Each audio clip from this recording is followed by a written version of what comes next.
Oke, kembali lagi di channel pribadi Antoni Gotama dan melanjutkan rangkaian perjalanan di Eropa Barat ya. Dan kali ini adalah perjalanan dari Jerman menuju ke Swiss ya. Ya, ini sedang perjalanan menuju ke perbatasan Swiss waktu habis dari TTC di Jerman sana ya. Ya, perjalanan di Jerman sangat-sangat tidak memuaskan karena hanya ya transit satu malam di Frankfurt terus lanjut ke TTC besoknya ya. Ya, seperti itu. Dan sorenya langsung lanjut ke Swiss ya untuk pergi foto sejenak di Sungai Rhine ya, di air terjunnya itu ya. Tapi aku tidak bikin video di sana. Dan yang lebih mengejutkan, walaupun sudah di Swiss yang katanya damai, aman, tentram, ternyata tour guide bilang ada satu kasus penjambretan di sana. Dan yang apesnya lagi yang kena adalah salah satu tour guide dari Indonesia. Wah, gimana ini kok bisa ada jambret di negara Swiss yang katanya aman, damai, dan sejahtera seperti itu ya. Ya, aku tidak tahu kenapa ini bisa terjadi ya. Ya,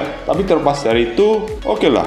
Ini masih dalam perjalanan yang cukup jauh ya dari Jerman menuju ke Swiss ini ya. Dan ini kita sedang dalam menuju ke perbatasan ya. Jadi Swiss ini bukan termasuk negara anggota Uni Eropa. Jadi masih ada pos perbatasan di sana ya. Jadi tidak kayak waktu di Prancis ke Belgia, Belgia ke Belanda, Belanda ke Jerman kan ada pos penjagaan perbatasan. Jadi langsung lewat aja kayak jalan biasa gitu ya. Jadi agak beda. Cuma Swiss ini termasuk dalam anggota negara Schengen. Jadi visanya gabung jadi satu ya, kayak gitu. Jadi walaupun sudah sampai di perbatasan, kita tidak perlu turun lagi, cukup ya salah satu yang turun aja yaitu tour guide-nya doang ya sama supir busnya ya. Ya mungkin hanya untuk menginformasikan aja kalau satu rombongan ini mau masuk ke Swiss ya. Ya nggak tahu lah apa aja yang diurus karena ya bukan urusan kita juga ya. Pokoknya kita nunggu di bus aja ya. Berhenti agak lama ya, mungkin 10-15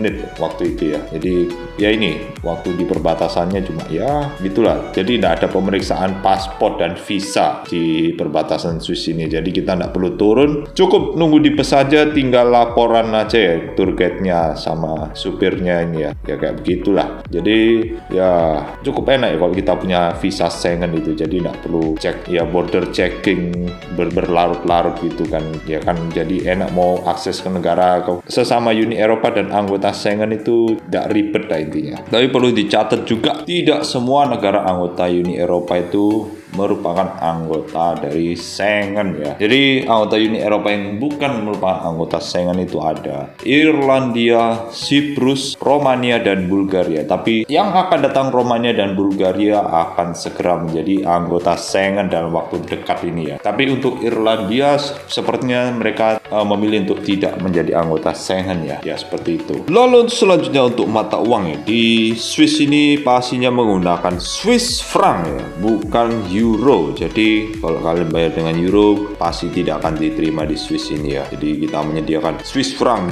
jangan lupa ya, jangan sampai lupa mbak euro doang tapi lupa menyiapkan Swiss franc ya. Jadi kalian tidak bisa transaksi kalau di Swiss ini ya kalau dengan euro ya. Ya kemungkinan diterima ya mungkin hanya beberapa tempat aja, tidak semua tempat pasti mau menerima euro. Atau kalau terpaksa bisa pakai kartu debit atau kartu kredit doang ya. Dan satu fakta yang aku baru tahu adalah nama asli dari Swiss. Karena kan kalau di domain internet itu tulisannya CH ya, atau mata uang Swiss franc itu kan tulisannya CHF, dan plat nomor Swiss juga tulisannya CH ya. Dan arti dari CH itu adalah Confederatio Helvetica yang diambil dari bahasa Latin ya. Jadi nama asli Swiss itu adalah Confederatio Helvetica, bukan Switzerland seperti yang dikenal saat ini. Dan sebenarnya Swiss ini secara tata kota sangat-sangat rapi dan bersih ya. Jadi ya tertata rapi banget ya kotanya. Jadi tidak ada daerah-daerah yang berantakan gitu ya selama berada di sana itu ya. Jadi ya bisa terlihat di gambar nih serapi apa kan di sama Indonesia pasti jauh banget ya kalau soal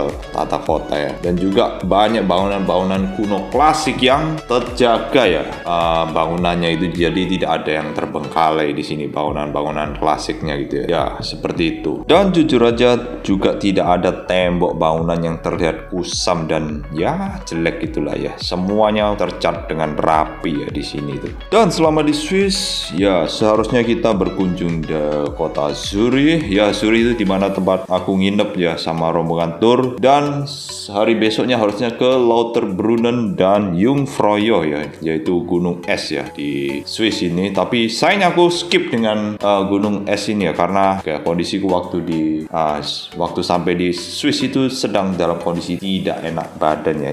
Ya lebih tepatnya batuk parah ya. Dan waktu di Belanda habis demam, dan aku takutnya kalau naik ke gunung nanti malah jadi demam lagi, kan malah gak enak kan, padahal besoknya masih harus ke Austria dan Italia. Jadi ya aku memutuskan 1 hari untuk tidak ikut rombongan pergi ke Lauterbrunnen dan Jungfraujoch. Jadi ya aku memutuskan hanya keliling-keliling di sekitar hotel yang ya di kota Zurich itulah ya sekitar hotel itu aja. Dan di video yang ini nih rute terakhir di Swiss yaitu kota Luzerne atau Lucerne ini menjadi kota terakhir sebelum pindah ke Austria ya, seperti itu. Dan di video ini ada jembatan yang ikonik ya di kota Luzerne ya. Inilah dia yang pasti orang-orang sudah mungkin banyak tahu ya mengenai jembatan ini ya. Dan oke lah, ini merupakan sebuah jembatan kayu ya, dan modelnya pun cukup bagus ya dengan atapnya pakai genteng gitu ya. Dan ada nggak tahu ya itu kastil atau apa itu, menaranya di tengah-tengah ya seperti itu. Dan mungkin apakah itu chapel, aku juga tidak bisa memastikan tentang hal itu ya, karena di sekitarnya pun juga banyak sekali gereja di sini itu ya seperti itulah. Tapi aku nggak tahu apakah orang Swiss lagi-lagi apakah rutin mengikuti kebaktian minggu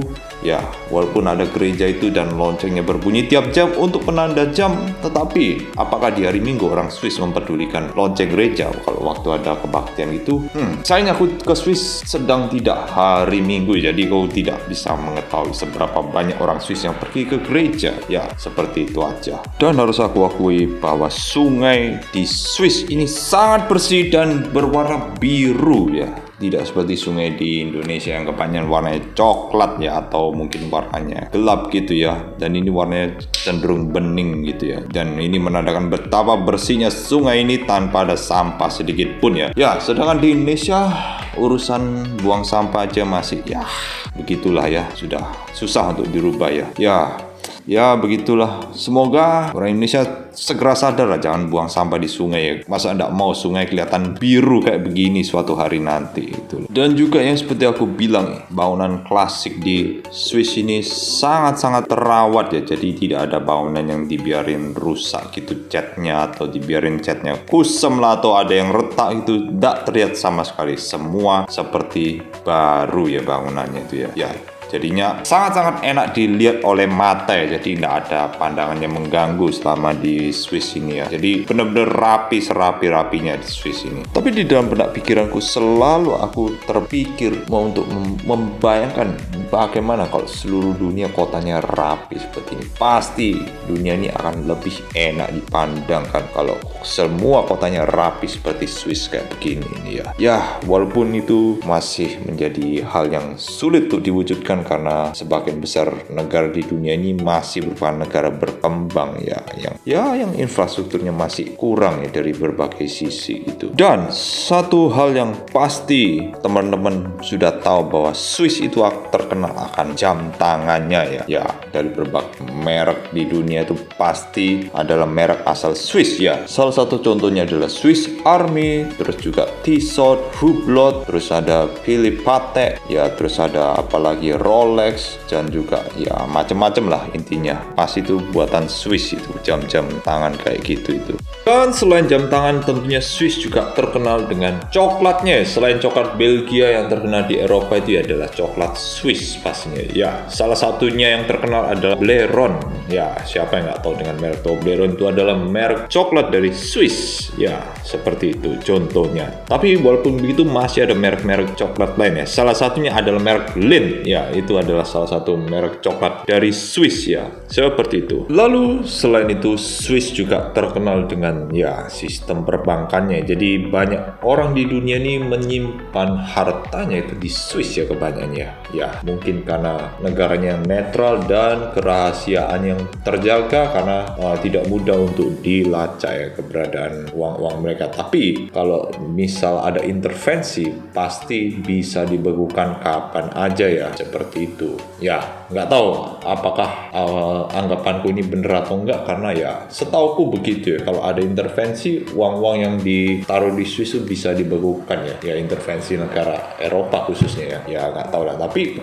Swiss ini bisa menjadi tempat yang aman untuk menyimpan uang ya, seperti itu. Lalu selanjutnya Bahasa resmi di Swiss 4 yang diakui ya. Jadi bahasa Jerman yang digunakan secara luas ya di Swiss ini, dan juga ada bahasa Prancis ya.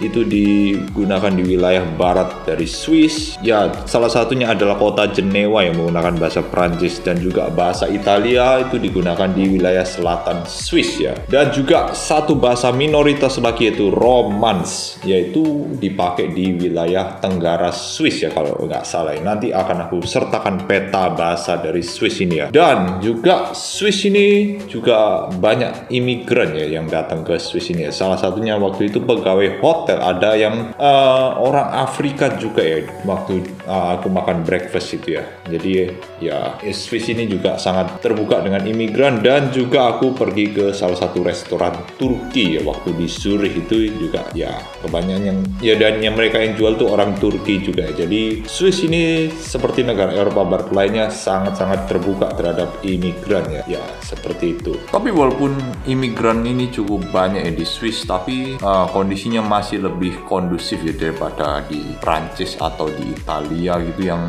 ada copet-copet itu kan. Di sini tidak parah ya masalah begituan ya. Ya kalau dari pengamatanku sih seperti itu. Tidak tahu kalau dari orang lokal bisa saja salah. Yaudah, segitu aja video mengenai Swiss ya menurut aku, dan sampai ketemu di video selanjutnya.